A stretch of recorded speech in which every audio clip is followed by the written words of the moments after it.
फरीसियों उसे बर्दाश्त नहीं कर सके, लेकिन उन्हें पता चला कि उसे नहीं रोक सकते। उस पर कोई गलती पिलातुस को नहीं मिला।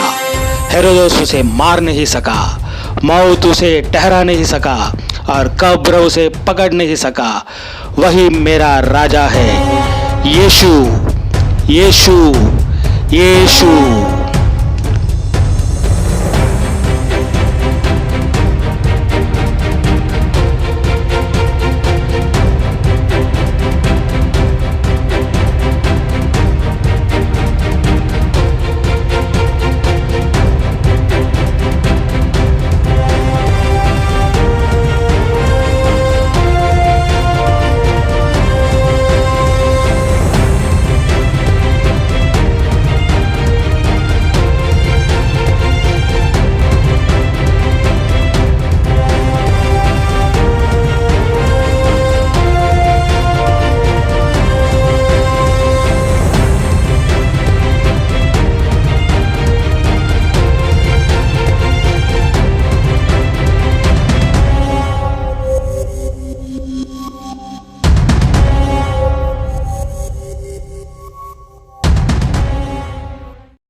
Hallelujah, praise the lord. परमेश्वर की कोटि कोटि स्तुति हो, उसका धन्यवाद हो। फिर एक बार परमेश्वर ने आज मौका दिया आपके बीच आकर परमेश्वर के वचन को प्रचार करने का। परमेश्वर का फिर एक बार धन्यवाद, उसकी उपस्थिति, उसकी प्रसन्नता का धन्यवाद।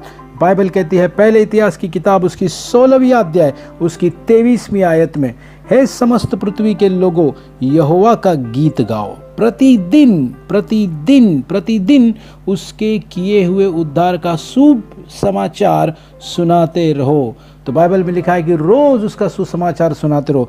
अब रोज तो हो नहीं सकता, लेकिन संडे टू संडे हम आपको ज़रूर सुनाएंगे। तो अगर आपको याद है, पिछले रविवार को हमने एक टॉपिक की शुरुआत की थी। टॉपिक का नाम था how to overcome the crisis, विपत्तियों पर काबू कैसे पाए। अब उसमें हमने 2 टॉपिक कवर किया था। तो हमारा जो पहला पॉइंट था वो था during crisis put on the lens of faith, विपत्ति के समय विश्वास का चश्मा पहन लो। और हमारा दूसरा पॉइंट था during a crisis get back to the altar of God, यानी विपत्ति के समय परमेश्वर के वेदी के पास या वेदी के करीब आए। और अब हम हमारे तीसरे पॉइंट की ओर आगे बढ़ते हैं और हमारा तीसरा पॉइंट है go up and possess it. Go up and possess it, चढ़ाई करो और उसे अपने अधिकार में ले लो। Go up and possess it. देखो, मैं ये उम्मीद करता हूं कि पिछले सेशन में जो भी हमने सुना था वो सारे वचन आपको बहुत अच्छे से याद है। हम जाशुआ और कालेब के विषय में बात कर रहे थे। अब उसी में गिनती की किताब 13वीं अध्याय पहली आयत में उसी को हम कंटिन्यू कर रहे हैं। उसमें ऐसा लिखा है, फिर यहोवा ने मूसा से कहा, कनान देश जिसे मैं इज़राइलियों को देता हूं उसका भेद लेने के लिए पुरुषों को भेज। इंग्लिश में ऐसा लिखा है, send thou men that they may search the land of Canaan. देखिए, स्वयं परमेश्वर ने मूसा से कहा जासूसों को भेज।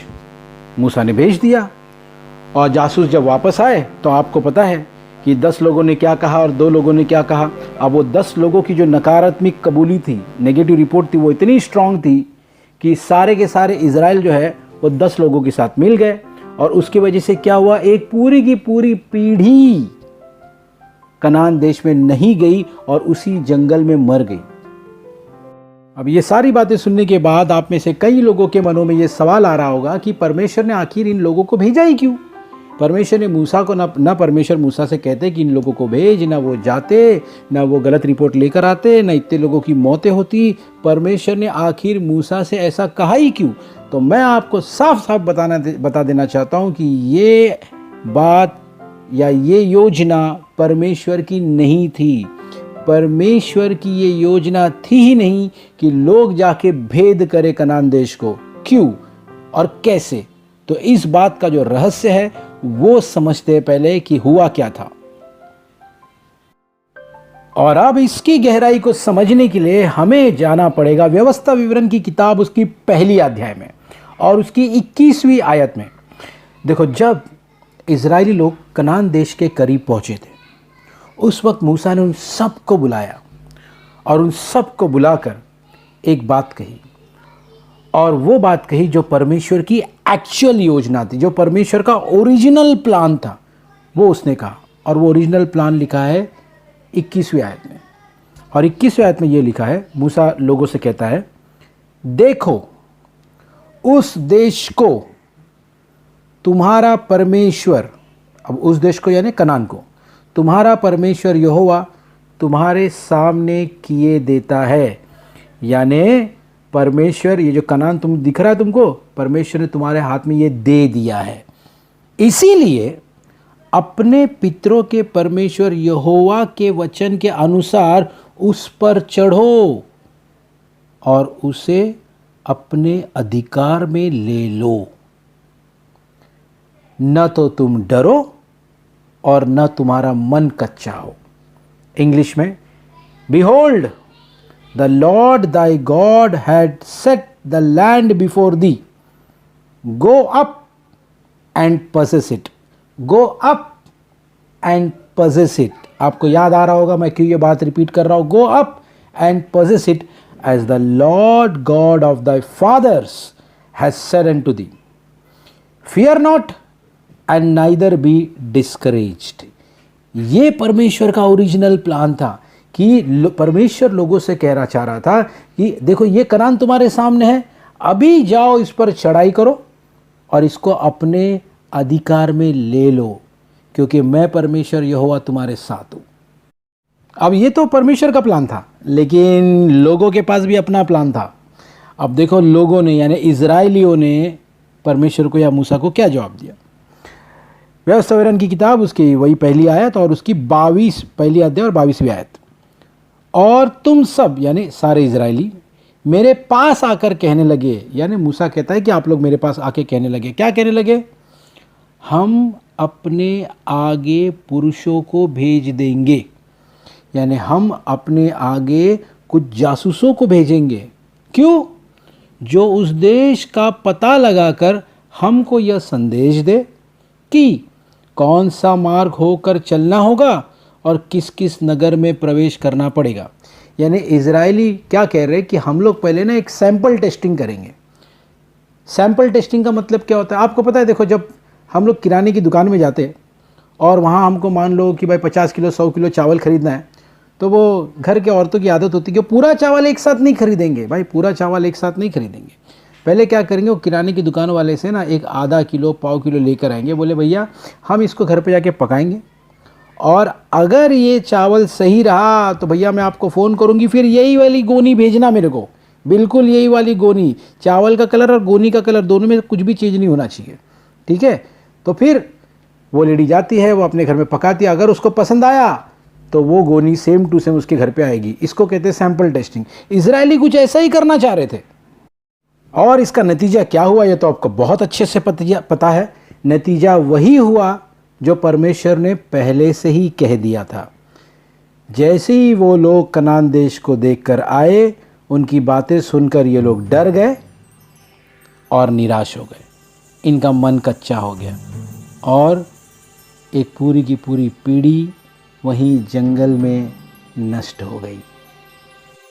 देखो परमेश्वर के प्लान को अगर तुम देखो तो परमेश्वर ने 4 बातें बड़े स्पष्ट रूप से कहा था, और वही 4 बातें आज परमेश्वर हम सब में से जो आज मेरी आवाज़ को सुन रहे हैं, आप में से किसी से तो स्पष्ट रूप से कह रहा है ये 4 बातें। तो अपने आजू बाजू में जितने लोग बैठे सबसे कहना आप ध्यान से सुन 4 बातें, जिनमें से 2 करना है और 2 नहीं करना है। अब आप बोलोगे ऐसी कैसी बात है जो 2 करना है 2 नहीं करना है। परमेश्वर ने ऐसा कहा, सुनते 21वीं आयत में लिखा है, जो मैं ऑलरेडी पढ़ चुका हूँ, उसको दोहराता हूँ ज़रा डिटेल में।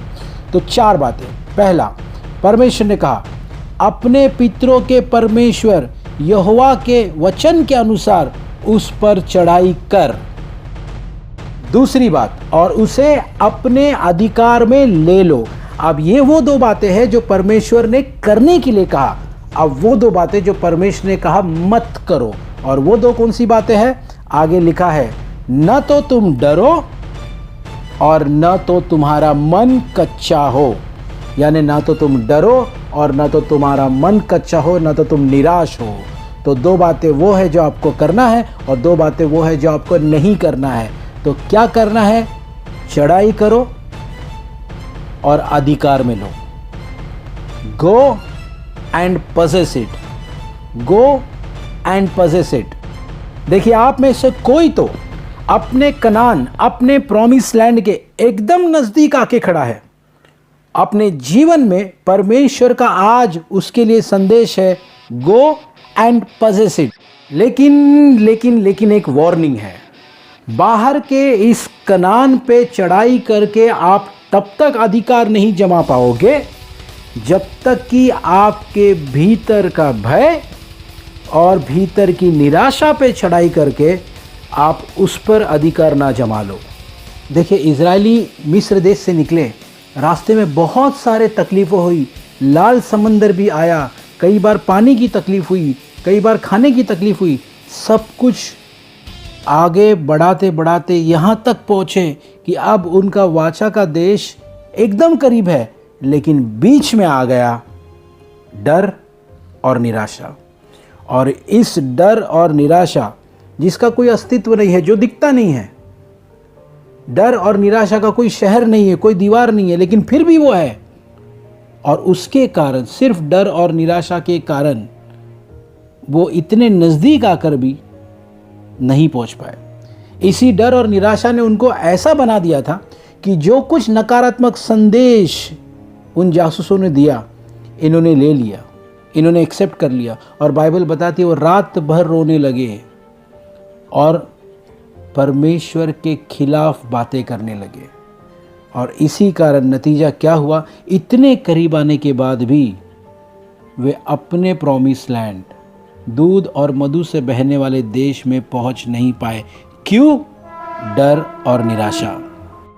आज अपने आप को टटोल के देखिए, अपने मन के गहराई में जाकर सोच कर देखिए, वो कौन सा डर है, वो कौन सी बात है, वो कौन सी निराशा है, वो ऐसे कौन से आपके अंदर ख्यालात है जो आपको अपने प्रॉमिस लैंड, आपके जीवन की जो कनान है, वहाँ तक पहुँचने नहीं दे रहा है। डर एक छोटा सा ख्याल होता है, लेकिन जिसके परछाई की पहुँच बहुत बड़ी होती है। एक बहुत ही खुशहाल सा गांव था, लोग बहुत ही खुशी खुशी जीते थे और वहाँ पे अनाज बहुत अच्छा होता था, बच्चे भी बहुत अच्छे से पढ़ते थे और गांव में सब कुछ ही एकदम खुश था। ये गांव जो था, इसके आजू बाजू में पहाड़ थे और पहाड़ों के बीच में बसा हुआ ये बहुत ही सुंदर सा एक गांव था। और एक दिन ऐसा हुआ कि जब लोग सुबह सुबह उठे तो लोगों ने देखा कि गांव में बहुत अंधेरा छाया हुआ है। एक अजीब सी परछाई उस गांव में छाई हुई है और उस परछाई को देखकर किसी की हिम्मत नहीं हो रही थी कि ऊपर दिखे, क्योंकि उस परछाई में बहुत बड़े बड़े पैर दिख रहे थे, उस परछाई में बहुत बड़ा बड़ा पंख दिख रहा था। तो किसी की हिम्मत ही नहीं हो रही थी कि आँख उठाकर उस पहाड़ की तरफ देखे कि ये है क्या चीज़, क्योंकि लोगों ने सोचा अगर परछाई इतनी बड़ी है इस चीज़ की, तो ये वस्तु, ये जो भी चीज़ है, ये जो भी राक्षस है, जो भी है, ये कितनी बड़ी होगी। तो सभी लोग धीरे धीरे, जो स्कूल जाने वाले बच्चे उन्होंने इस डर से स्कूल जाना छोड़ दिया, जो खेतों में काम करने वाले लोग थे उन्होंने खेतों में जाना छोड़ दिया। ओके, उस गांव में धीरे धीरे गरीबी आने लगी, क्योंकि रोज़ सुबह देखते थे एक परछाई दिखती थी, तो लोगों के अंदर बातें बनने लग गई और बहुत सारे अफवाहें फैलने लगी और पूरी तरीके से गाँव में निराशा छा गई, भय छा गया। तो ऐसे में एक किसी छोटे से बच्चे ने सोचा कि मैं इस चीज़ को देखना चाहूँगा, ये जो भी ये राक्षस है, मैं इस चीज़ को देखना चाहूँगा। तो इसने किसी को बताया नहीं। एक दिन रात को अपने घर से निकल गया और सुबह होते होते वो पहाड़ के बहुत ही करीब पहुँच गया। एकदम अर्ली मॉर्निंग, सुबह के समय पहाड़ के एकदम करीब पहुँच गया और चढ़ने लगा। आधे पहाड़ पे जब ये पहुंचा तो इसने देखा कि जो राक्षस को ये देख रहा था, जो राक्षस रूपी चीज़ जो इसको दिख रही थी, उसका साइज़ धीरे धीरे छोटा हो रहा था। फिर ये और आगे बढ़ा, उसने देखा कि ये चीज़ और छोटी होने लग गई थी। जब ये एकदम टॉप पे पहुंचा तो इसने देखा कि वो चीज़ दिखाई नहीं दे रही है। और आजू बाजू जब इसने देखा, बहुत ध्यान से देखा, तो उसने देखा कि चोटी पर किसी कोने में एक छोटी सी चिड़िया बैठी थी। और हुआ ये था कि जब सूरज सुबह सुबह निकलता था, वो सूरज की किरणें जब इस चिड़िया पे पड़ती थी, वो चिड़िया का जो परछाई है, क्योंकि गांव में सब जगह, आजू बाजू में सब जगह पहाड़ था, तो वो चिड़िया की परछाई इतनी बड़ी होती थी कि वो छोटे से गांव में बहुत डरावने तरीके से वो दिखती थी। आपने भी कभी कभी देखा होगा, चीज़ों की परछाई बहुत ही भयानक दिखती है। अब वो चिड़िया इतनी छोटी थी लेकिन उसकी परछाई इतनी बड़ी थी कि लोगों ने अपने मन में एक बहुत बड़ा डर समा लिया था। और आप देखो, उस गांव में सारे खुशहाली ख़त्म हो गई थी सिर्फ इस एक चिड़िया के कारण। तो वो बच्चा क्या करता है, उस चिड़िया को लेता है, अपने हाथ में पकड़ता है और धीरे धीरे गांव में उतरता है। और जैसे ही गांव में उतरता है तो तब तक गांव वाले सब नीचे आ चुके रहते कि आज वो राक्षस आया नहीं, आज वो राक्षस दिख नहीं रहा, उसकी परछाई दिख नहीं रही है। ओके, और तब ये बच्चा सामने आता है और ये बच्चे के हाथ में देख के लोग पूछते हैं कि बेटा तेरे हाथ में ये क्या है। तो ये बच्चा कहता है ये वही डर है जिसने हमारी गांव की खुशियाँ छीन ली थी। फिर वो हाथ खोल के वो चिड़िया दिखा देता है। आज हर एक व्यक्ति जो मेरी आवाज़ को सुन रहा है वो अपने आप को जांचे, अपने आप को परखे और देखे कि वो कौन सा डर है, वो कौन सा भय है, वो कौन सी निराशा है जिसने आपको परमेश्वर के लिए बड़े बड़े पराक्रम करने से रोका है। परमेश्वर का आप में से हर एक के लिए एक स्पेशल, एक विशेष, एक बड़ा प्लान है। परमेश्वर चाहता था कि वो इज़राइल कनान में जाए। परमेश्वर चाहता था कि वो दूध और मधु से बहने वाले देश में रहे। ये परमेश्वर की इच्छा थी, लेकिन उनके भय ने, उनके डर ने, उनके निराशा ने उनको मृत्यु तक पहुंचा दिया। तो इसलिए आज हम अपने आप को जांचें कि हमारे अंदर वो कौन सा डर है, क्योंकि परमेश्वर ने अपने वचन में कहा है, यशायाह की किताब उसकी 43वीं अध्याय उसका पहला वचन, हे इज़राइल तेरा रचने वाला और हे याकूब तेरा सृजनहार यहोवा अब यो कहता है, मत डर क्योंकि मैंने तुझे छुड़ा लिया है, मैंने तुझे नाम लेकर बुलाया है, तू मेरा ही है। आज अपने डर का सामना करे और उसे चिल्लाकर कहे, यहोवा मेरी चट्टान और मेरा गढ़ है और मेरा छुड़ाने वाला है, मेरा ईश्वर मेरी चट्टान है जिसका मैं शरणागत हूँ, वह मेरी ढाल और मेरी मुक्ति का सिंह है और वह मेरा ऊंचा गढ़ है। अपने आजू बाजू में किसी को तो उत्तेजित करते और हिम्मत करते हुए कहे, गो and possess it, go and possess it. Praise the Lord. तो ये जो हमारी श्रृंखला है, जो हमारा टॉपिक है, how to overcome the crisis, विपत्ति पर काबू कैसे पाए, उसमें अभी तक हमने 3 पॉइंट देखे हैं। हमारा पहला पॉइंट था see through the lens of faith, विश्वास के चश्मे के द्वारा चीज़ों को देखना।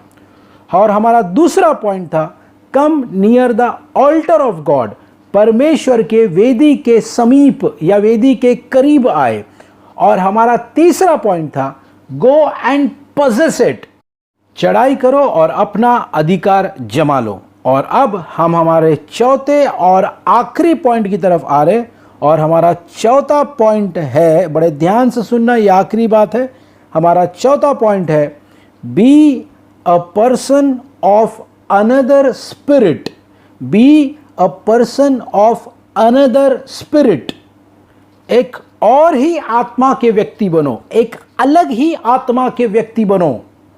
अब जैसे ही मैंने कहा और ही आत्मा, अलग ही आत्मा, अनदर स्पिरिट, तो जितने भी आत्मिक लोग हैं उनकी आंखें बड़ी हो गई होगी कि भाई अब तक तो ठीक जा रहा था, सब कुछ सही चल रहा था, ये अचानक ऑफ द ट्रैक क्यों जा रहा है। तो ऐसा नहीं है, बिल्कुल नहीं। मैं जो भी बातें आपको बताऊंगा बिल्कुल पवित्र शास्त्र से बताऊंगा। तो इस बात को समझने के लिए हम सीधे चलेंगे गिनती की किताब, उसकी 14वीं अध्याय और उसकी 23वीं आयत मैं पढ़ूंगा आपके लिए। इसीलिए जिस देश के विषय में अब यहाँ पर परमेश्वर मूसा से कह रहा है कि कौन कौन कनान जाएगा और कौन कौन कनान नहीं जाएगा, तो 23वीं आयत, इसीलिए जिस देश के विषय मैंने उनके पूर्वजों से शपथ खाई थी, यानी इज़राइल के पूर्वजों से शपथ खाई थी, उसको वे कभी देखने ना पाएंगे। यानी इज़राइल उस कनान को देख नहीं पाएगा। अर्थात जितनों ने मेरा अपमान किया है उनमें से कोई भी उसे देखने ना पाएगा। 24वीं आयत में लिखा है, परंतु इस कारण से कि मेरे दास कालेब, अब कालेब के विषय में बात चालू है, कालेब के साथ और ही आत्मा है और ही आत्मा है। फिर एक बात दोहराता हूं, और ही आत्मा है। इंग्लिश में, but my servant Caleb, because he had another spirit with him, because he had another spirit with him. तो यहां पे जब परमेश्वर कह रहा है कि कालेब के पास अनदर स्पिरिट है, कालेब के पास अलग ही आत्मा है, इसका यह मतलब है कि कालेब की सोच अलग है, कालेब का विश्वास अलग है, कालेब का धैर्य अलग है, कालेब के मुख से निकलने वाले वचन, उसकी बोली अलग है। तो आप जो मेरी आवाज को सुन रहे हो, अगर आपको अपने विपत्तियों पर काबू पाना है तो सुन लीजिए, आपको अलग होना पड़ेगा, आपको अलग सोचना पड़ेगा, आपको अलग विश्वास रखना पड़ेगा, आपका धैर्य अलग होना चाहिए, और आपकी मुख से निकलने वाले बोली, वचन, कबूली अलग होनी चाहिए। अब जिन लोगों के पास कालेब की सी और ही आत्मा होती है, वो लोग जो अनदर स्पिरिट के होते हैं, उनकी कुछ क्वालिटीज होती है। अब अपने आजू बाजू वाले लोगों से कहो कि भाई ज़रा ध्यान से सुनो कि कौन कौन सी क्वालिटी तेरे अंदर है और कौन कौन सी क्वालिटी तेरे अंदर नहीं है। और अगर कोई क्वालिटी नहीं है तो फिर वो क्वालिटी को तुमको डेवलप करना है, क्योंकि इन्हीं क्वालिटीज़ के हेल्प से तुम आने वाली विपत्तियों को काबू कर लोगे। तो इन लोगों की सबसे पहली क्वालिटी ये है कि जब ये लोग देखते हैं कि अविश्वास का सैलाब, अविश्वास का तूफान उठ रहा है, तब उस वक्त ये अपने अकेले ही के दम पे विश्वास का एक बड़ा सा दीवार बांध देते हैं। जब ये लोग देखते हैं कि आजू बाजू पूरा अविश्वास का अंधेरा छाया हुआ है, तो उसके बीच में ये विश्वास की मशाल लेकर अकेले ही दौड़ते रहते हैं।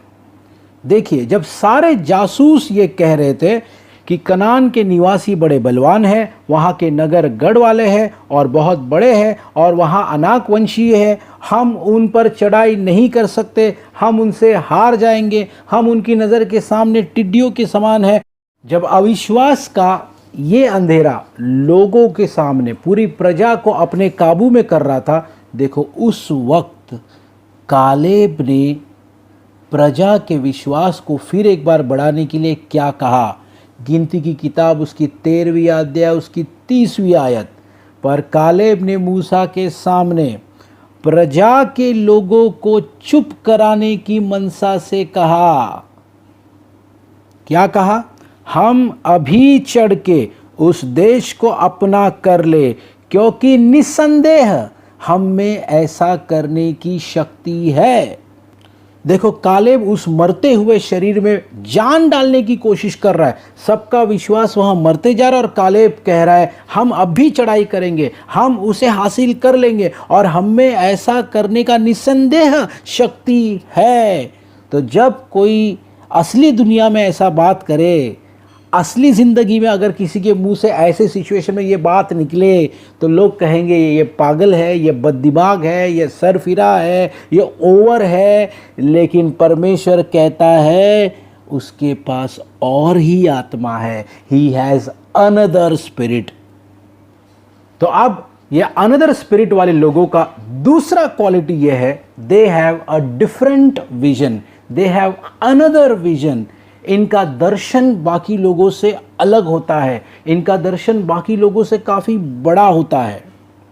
देखो, हज़ारों और लाखों की प्रजा जो थी वो मूसा और हारून पे बड़बड़ा रही थी। वो सारी मंडली ये कह रही थी कि भला होता कि हम मिस्र में ही मर जाते, वाह इस जंगल में ही मर जाते। यहोवा हमको इस देश में लाकर तलवार से क्यों मरवाना चाहता है? हमारी स्त्रियां और बाल बच्चे तो लुट जाएंगे। क्या हमारे लिए अच्छा नहीं है कि हम मिस्र देश को लौट जाए? और उन्होंने ये भी कहा, आओ हम आपस में एक प्रधान, एक लीडर बना लेंगे और मिस्र को लौट जाएंगे। बाकी लोगों का दर्शन ये था, बाकी लोगों की सोच ये थी। लेकिन उस वक्त कालेब ने जाशुआ के साथ, यहोशू के साथ मिलकर देखो क्या कहा। कि यहोवा हमसे प्रसन्न हो तो हमको उस देश में जिसमें दूध और मधु की धाराएं बहती है पहुंचाकर उसे हमें दे देगा। और उन्होंने लोगों से रिक्वेस्ट भी किया, केवल इतना करो कि तुम यहोवा के विरुद्ध बलवा ना करो और न तो उस देश के लोगों से डरो। और अब इनका दर्शन सुनो, इन्होंने क्या कहा, इनकी सोच को समझो, क्योंकि वे हमारी रोटी ठहरेंगे।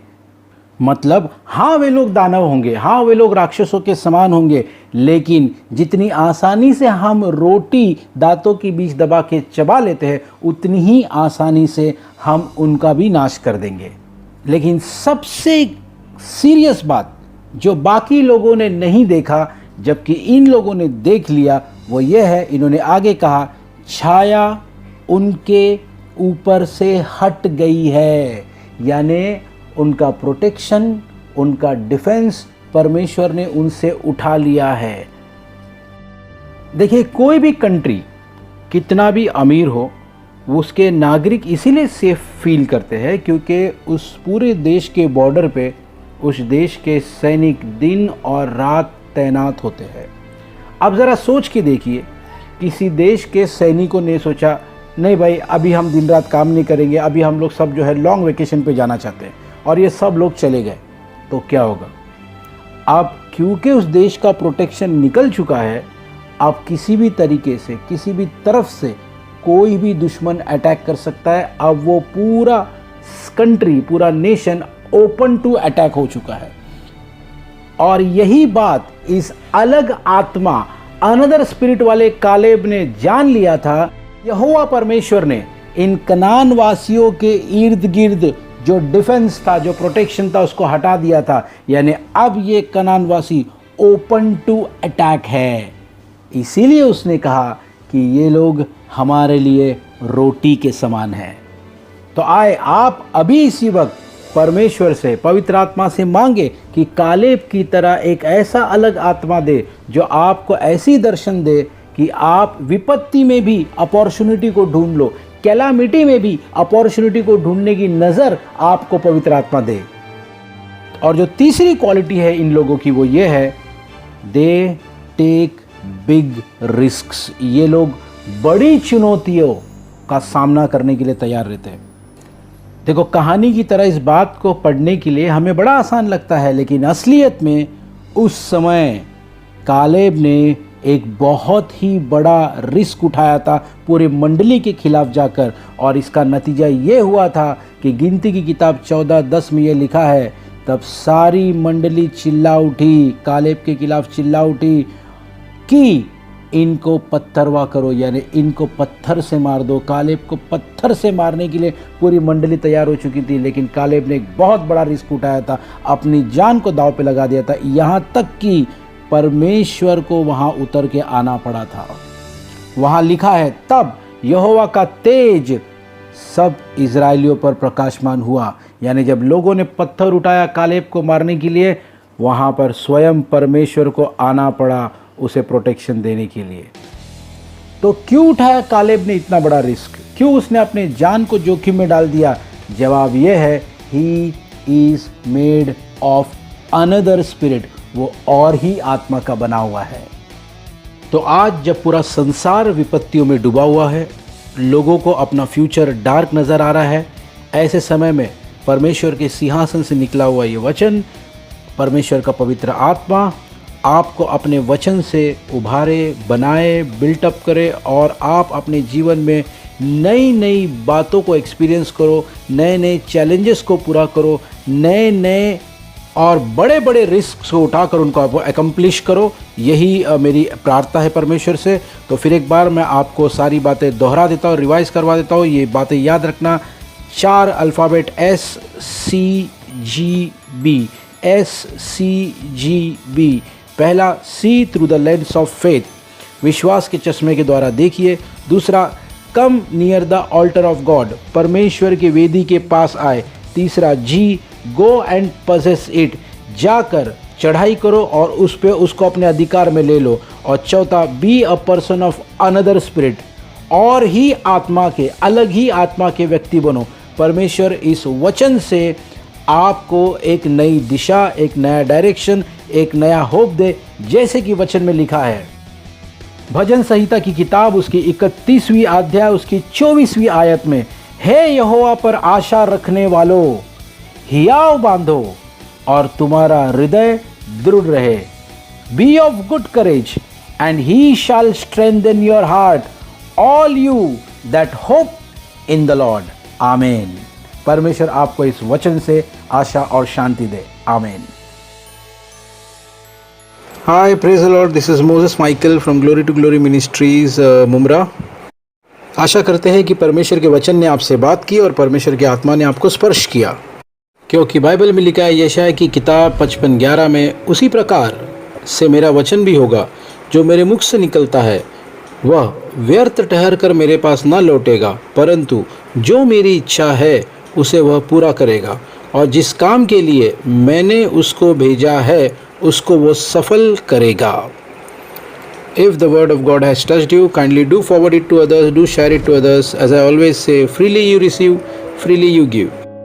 आप इसको एज इट इज़ उठा के अपनी या दूसरी कलीसिया में प्रचार करें, लोगों में प्रचार करें। There are no copyrights in God's kingdom, क्योंकि ये परमेश्वर का वचन है और परमेश्वर का वचन जिंदगियां बदलने की पूरी सामर्थ्य रखता है।